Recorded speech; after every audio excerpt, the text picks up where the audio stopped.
Welcome back to next episode with Dr. Heidi and Kelly. Hello, everybody. Hey everybody, how are you?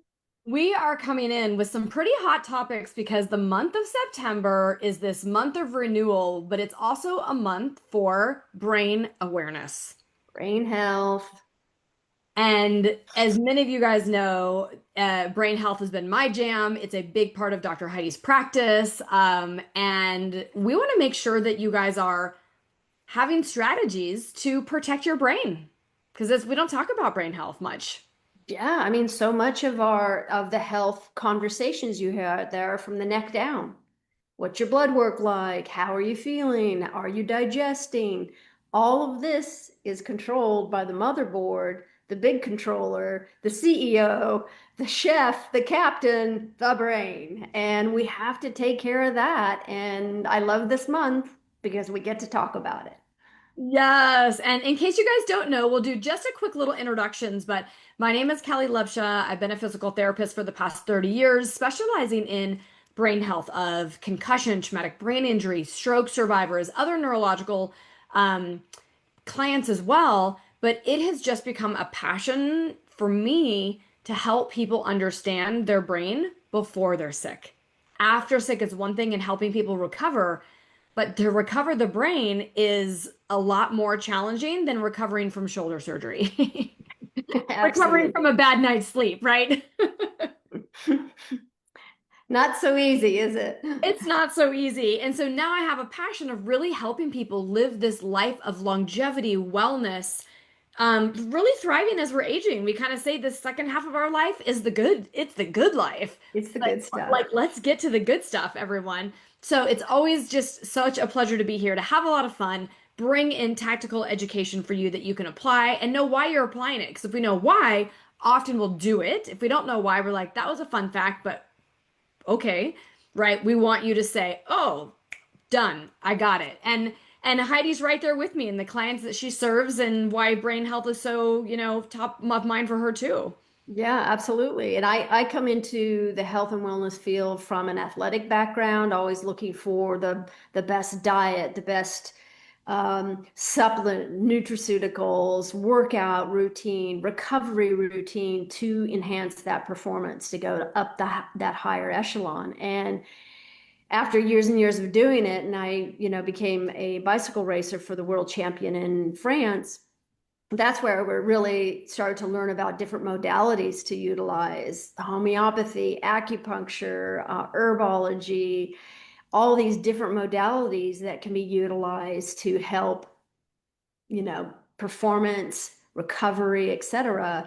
And the difference I felt from incorporating those things really made open my eyes to saying, I want to bring this to the masses when I retire from racing, because everyone could feel this way just by making those changes in diet and lifestyle.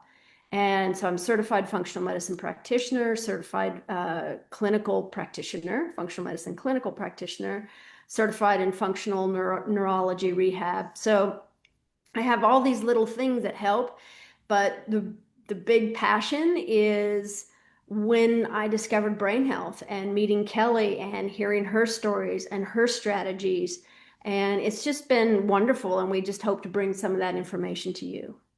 Yes. Oh, thank you, Heidi. So you guys, let's just jump right in because we often have strategies on the outside of what we look like. And then as we're starting to age, then we all start thinking, especially us women are starting to think about our hormone health and perimenopause issues and our weight gain. It's not just what we look like. And then one day, people are like, "Oh, where did I put my keys?" And they're like, "Oh my God, was that just like an accident? Or is my mind starting to fail me?" Right? But before that time, you probably never even said, "What am I doing to help prepare the health of my brain?" Right? Right. I mean, Exactly. unless you've had somebody in your life that has had an injury to their brain, maybe you started thinking about it, but often you're still thinking about them and not you. So, Heidi and I, if you're new to us and haven't heard, we talk about what we're doing today, the strategies you're doing, what you're implementing, your wellness routines, your supplement, your movement, your sleeping. What you're doing today is going to be what shows up in 10 and 20 years. Yeah. So we Exactly. we can't wait. It's not like, oh, when my brain is injured, when my brain is starting to slow down, I'll do something to pick it back up again. It's a lot harder to do then. Yeah. It's a harder to assess as well because, you know, our brain doesn't give us pain. Like if we have an itis, we have, oh, a sore shoulder, or oh, my elbow's really hurting. It must be from my pickleball, like, you know, that kind of thing. The brain doesn't show that. The way it expresses distress is by not functioning as optimally. We lose focus, we have brain fog.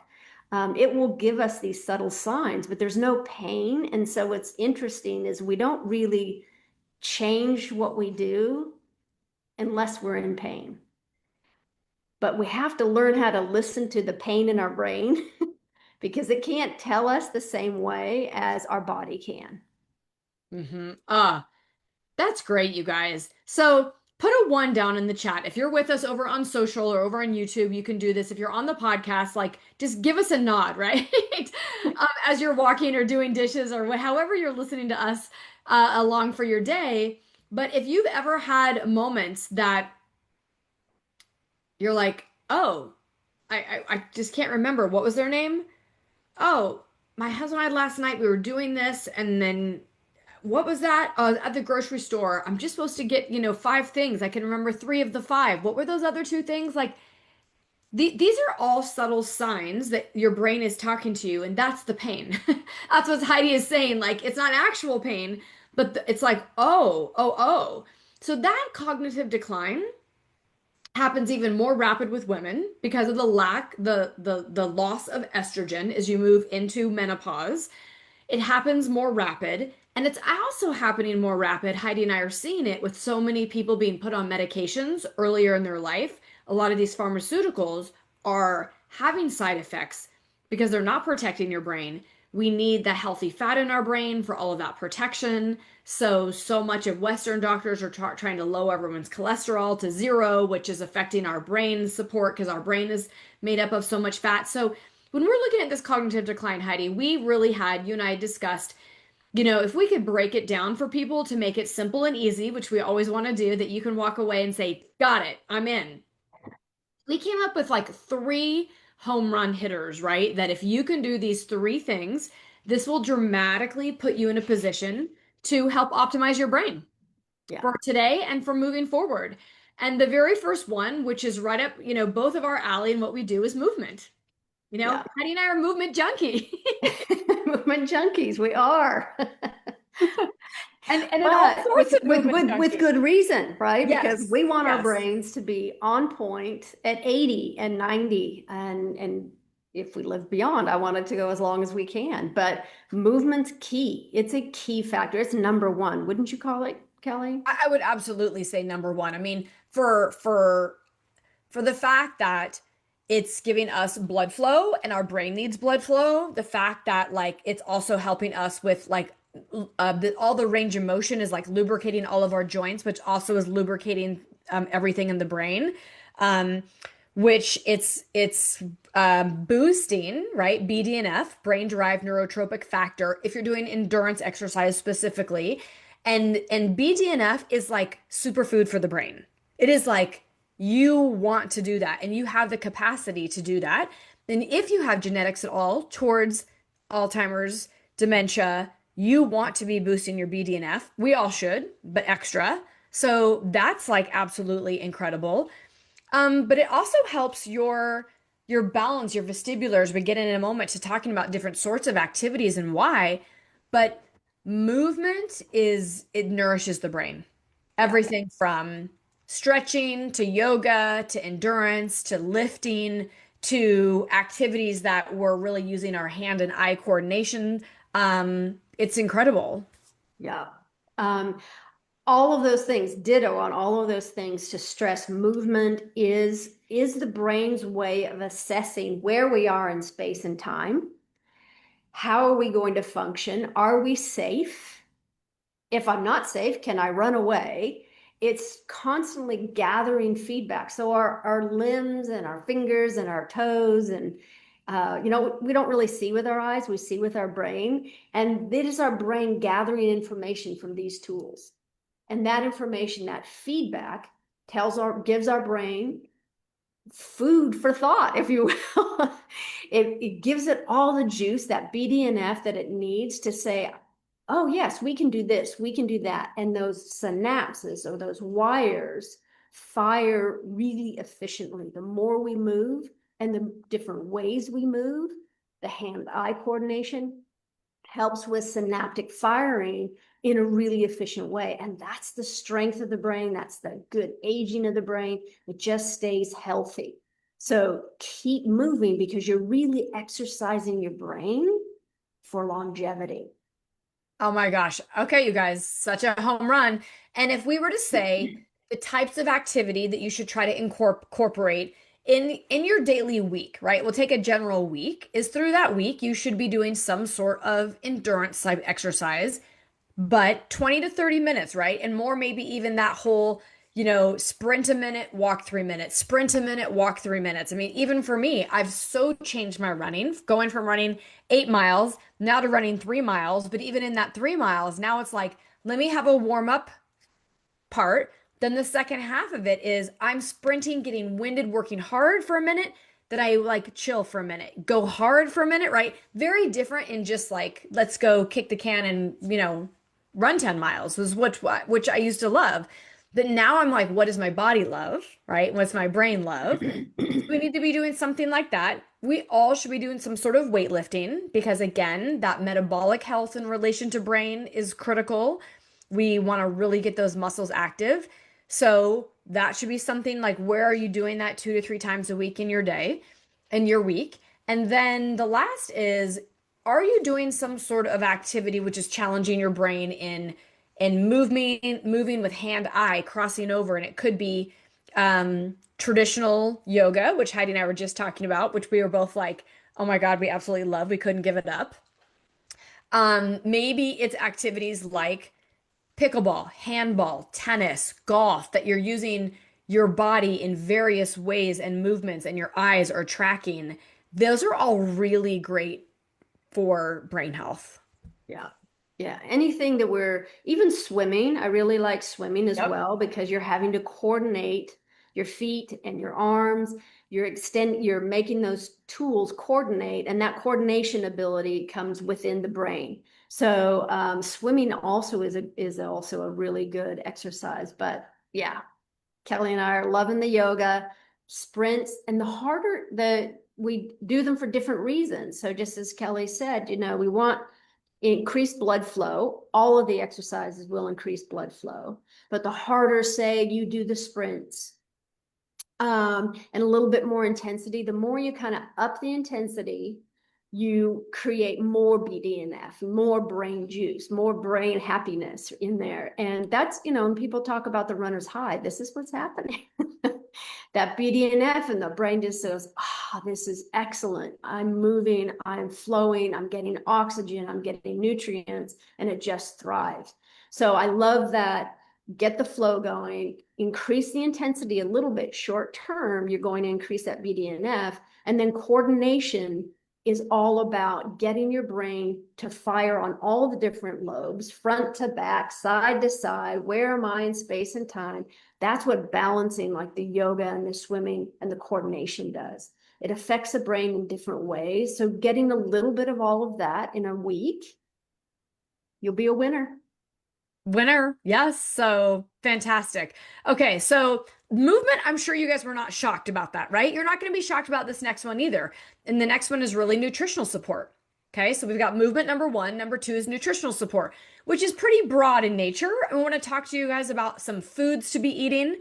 We want to talk to you about some additional supplementation you should be taking. And then we want to talk to you about some things that you need to be avoiding. Like, yeah, like you're killing your brain. Yeah. So when we start to talk about foods, Heidi, I think people are starting to understand colorful foods, polyphenols, right? That's where we were really starting. Like, let's start there with people. Yeah. Yeah. Let's just start with get all the color you can. Mostly the purples and the reds are going to be your higher level of antioxidants, of anti-inflammatory nutrients in there. And we can get so much of that. Everyone thinks, oh, I have to take a supplement for all of that. But we can get so much through our food, and our body actually assimilates it much more effectively in our food. So get those purples, get those reds, all different types into your diet. This is going to be, again, brain fuel, if you will, just from the antioxidants.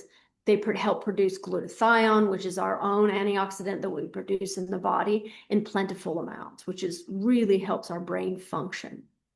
Yes. And then we were also talking about just getting your variety of nuts and seeds. I think people just don't discount, they discount the benefit of nuts. Yeah, Like they just don't it's hard to imagine that this small handful, right? You've got some almonds, then you've got some, I don't know, pistachios, then you've got some pumpkin seeds that all of them have slightly different nutrient values inside of them, but a little combination of those nuts is like a powerhouse for the bodies and the cells and the brain. absolutely. Those omegas, if you think of a nut, a seed as a different omega. So whenever we think of omegas, we always think of omega-3s and fish. And yes, our brain loves and needs plentiful omega-3, but the omegas are like the B vitamins. They prefer to work in balance, and we need a little bit of all of them and not too much in the omega-3s or too much in the sixes. We can really get omega-6s in our diet normally. They're pretty easy to get. Um, but the other nuts and seeds, the pumpkin seeds that you mentioned, high in tryptophan, really helping if you want to sleep. Go get some pumpkin seeds. Um, Sunflower seeds, all these other seeds provide a different type of omega. So omega-3, sixes, nines, sevens. And you want that balance. So you want to go heavy on the omega-3s, but don't forget the power of nuts. And again, like you want different fruits and veggies, you want different nuts and seeds. They're loaded with nutrition. Loaded, loaded, loaded. Oh my gosh. Okay, so let's just go. We were talking about omega 3s. I mean, I would say, right, because brain health is important to me, and cellular communication, like all the cells in the body, specifically the brain, but the entire body needs cellular communication, need the structure of the cell to be solid to have that communication. And therefore, I mean, on top of all my foods, I take extra omega 3. Yeah. And Yeah. every one of you really should. I mean, It's just very difficult these days in these times of stress, bombardment of pollutants and EMFs and things like that, that we just need to augment the omega-3s. It's very difficult to eat enough. And so I'm with you, Kelly. I take extra omega-3s. yeah. And then the last supplement, there's so many supplements and there's all these like brain health supplements, things like that. But if Heidi and I could give you like what is the best thing, like the biggest punch for your brain, like if I really want to give my brain like all the help I can give it, we would really say it you should be on an activator product, two different activator products called Protandim NRF2 and NRF1. Those two different products are going to give you the brain's ability to boost its own antioxidants, like Heidi was saying, that we can create and make glutathione, superoxide dismutase, catalase. Like we have the power within us that's way more powerful to make antioxidants versus just take our antioxidants. But the other powerful about it is if you can help reduce the inflammation in your body and in your brain, critical. If you can reduce any scarring and scar tissue, this anti-fibrotic property in your brain, phenomenal. If you can support detoxification and the detox pathways, it's not just we think of detox in like our gut. No, there's detoxing everywhere. That NRF2 is going to give your brain like the hello awakening because it's working at the level of your DNA. And when we say NRF1, and I know these are like seems technical words, you guys, I apologize, but it is what it is. But you've probably heard about mitochondria, and it's been really popular right now about like a mitochondrial support product. Well, instead of thinking of it as a support product, think about out as an activation within your body. Your body helps make bigger, stronger, robust mitochondria. And why does your brain need mitochondria? It's because your brain consumes so much energy. Like, wow. And so the mitochondria are the powerhouse of the cell. They give us that energy. So if it starts to be sluggish and slowing down, again, that brain is like not quite as sharp as it should be, or not making all those connections it could be, should be. So cleaning out the trash, helping your NRF2 activate all these good things, and NRF1 boosting your energy source of the brain, really, to me, in my body, they're non-negotiable. Yeah.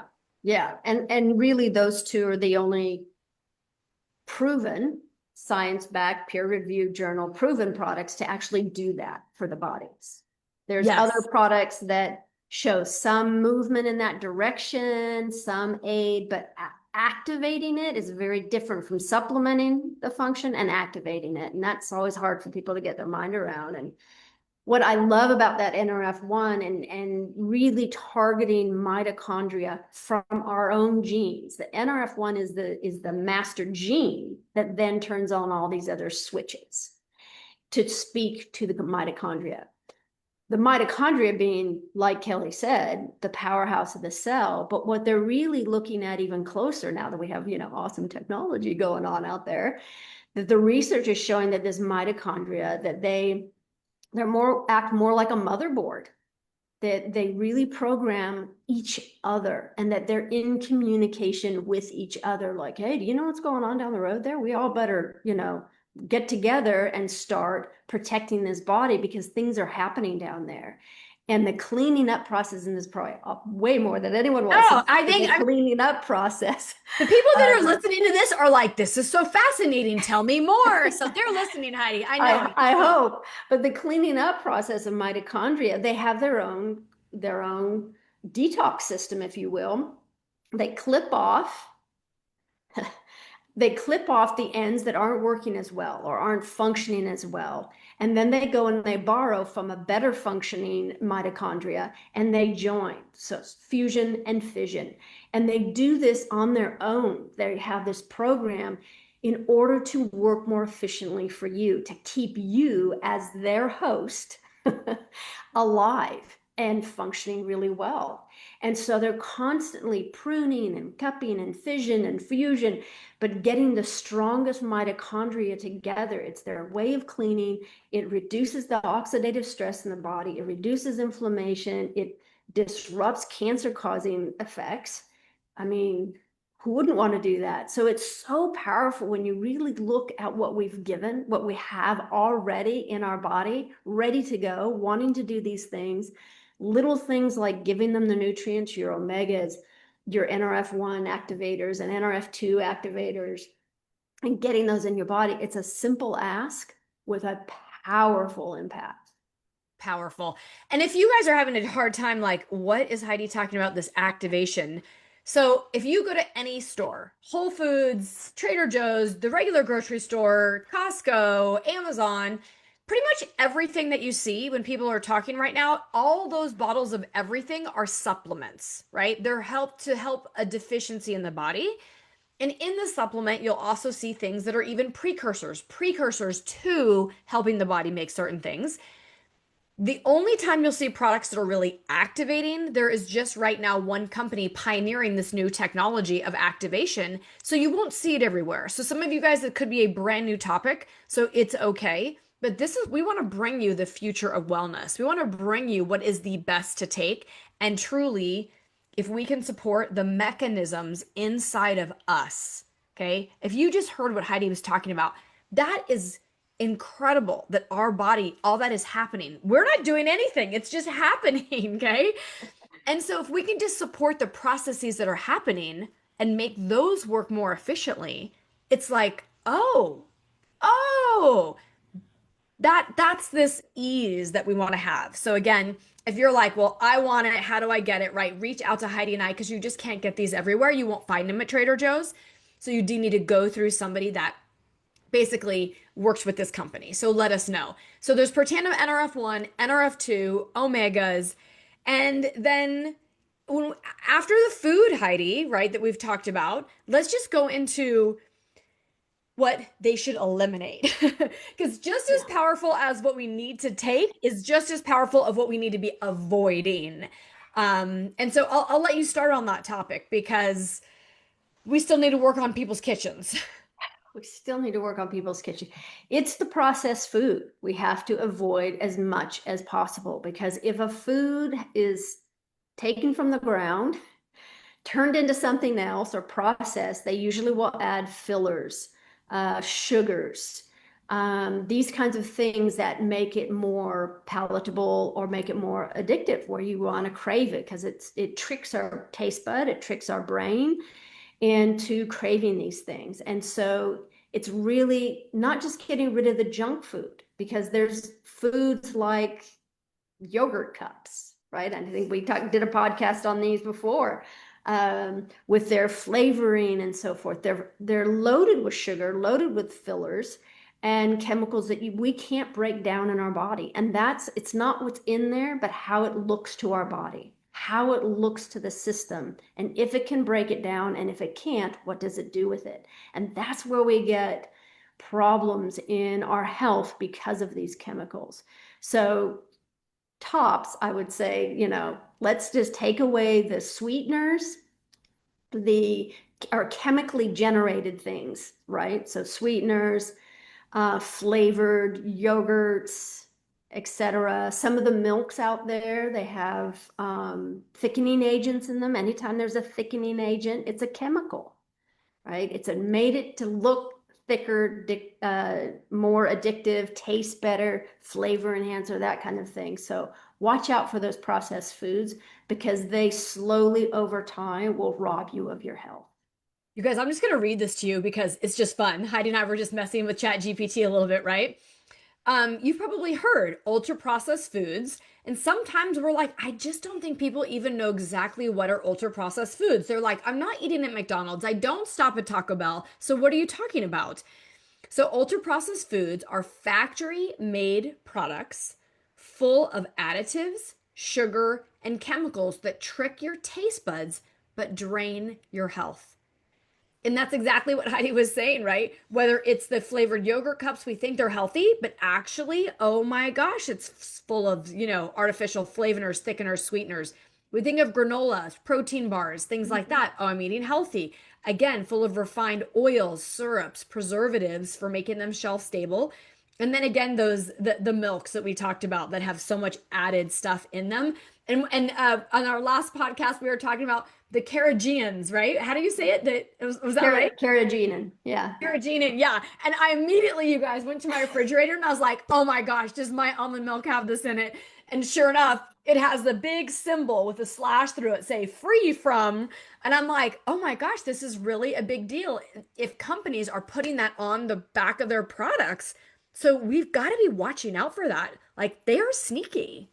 Yeah, they're sneaking this into normal everyday products again, that you do not want this carrageenan in your system at all.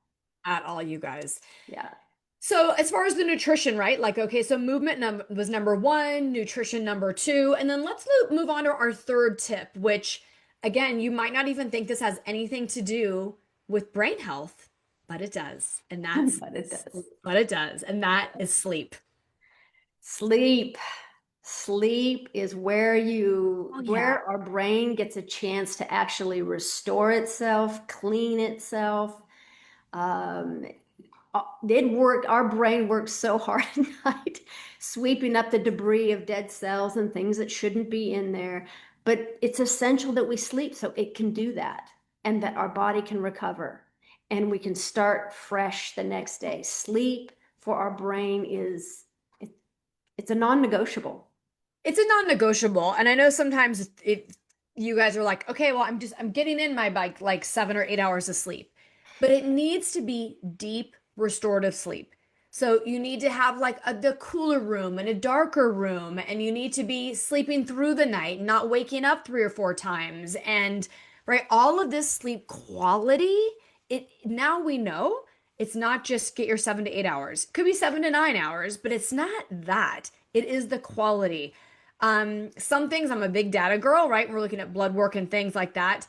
I don't go overboard with needing every single gadget. One, everything can be expensive over time. Two, really listen to your body. If you wake up and you're refreshed, feeling great, like you probably did a very good job. You probably had good deep sleep. But if you're like God, I'm still not waking up. I'm still, sluggish or groggy, or my brain is just, then you're probably not preparing yourself the night before to get into sleep. Whether you've eaten things, you're too stressed, you're whatever it may be, your environment. So, really say, okay, if brain health is critical and I want to work on it and I know sleep is important, I'm going to work on my evening routine, right? Like, let's get this evening reset. Heidi and I have actually a free resource guide of this 5-minute evening reset. If any of you guys want it, just type the word reset and we'll get it over your way. But it's just really imperative because the glial cells inside your brain, we have a whole system that gets literally washed. And if you look at the caloric expenditure in the day versus the night, our brain is burning more at night. That like you're sleeping, you think I'm sleeping, I'm resting. The body is resting, your brain is going to work. Yeah. It's recovery. Its job is that, oh, good, I don't have to focus on anything but helping myself, my tissues, this host to recover for the next day. So sleep is just a non-negotiable. And here's a crazy idea that maybe think in the back of your head that we are actually preparing for sleep when we wake up in the morning. That's when that starts, when preparing to turn the day, because the circadian rhythm, when does the sun rise and when does it go down? This is the revolving around the earth. And I know that sounds all like, oh, okay, don't get all spacey on me. But we are in time with this circadian rhythm of the earth. And so when we get up, this is our strongest time. We should get moving. We should do something to kind of power up the system and say, okay, we're ready to face the day. Even if you jumped up and said, okay, I'm ready to face the day. your whole, all your cells and your brain and everything will fall in line to that idea and to that mindset, and follow that. Body will follow that function and you go to your workout. A lot of pros, experts on sleep say if you don't sleep well, it's you're not fueling enough and you didn't work out hard enough during the day. If you want a good night's sleep, keep that insulin steady and make sure you work out. Ah, bam. So good. You guys, I hope that you celebrate Brain Health Month. And I'm glad you're with us. If you did, and we just celebrated together. And I want you to make sure that of those three things, you're taking a quick, you know, inventory of what am I doing for movement? Could I be better for my brain? What am I doing for nutrition? Could I be better for my brain? What am I doing in my sleep routine? Could I improve that even more? And just pick a couple small things, right? It's small habits that you can implement, that you can pack into your habit stacking. They're going to really go the distance for you. And that's what we're looking for, is going the distance in your health for long-term brain health and wellness. Yeah. Don't start now. Don't wait till you start to worry about your brain health because you can't remember where you put your keys. You forgot where you parked. Um, couldn't finish a conversation because you forgot what you were saying mid-sentence. Don't wait for these things to happen. If they haven't happened, fabulous. You're ahead of the game. Get working on it so that it doesn't. If it has happened, start going backwards and work backwards to get to a better place before and implement some of these things. Your brain will improve. It's pretty good. Yeah, it's a powerful entity, but we have to work it. Yeah. We have to You have work to it. take care of it, right? Absolutely. You guys, we hope this was so helpful. So again, if you're over on social media, follow us, share this with somebody else. If you're over listening to our podcast, we'd always love a rating and review. Share it with a friend of yours that's like, oh my God, Kellie and Heidi are the best. We would really love that. And the more that we can get the word out for health and wellness, the better, right? It takes a village to really continue to educate people in the world, and everybody together will raise their level of wellness. I love that idea. Let's do it. Until next week, everybody. Take care, everyone. Talk soon.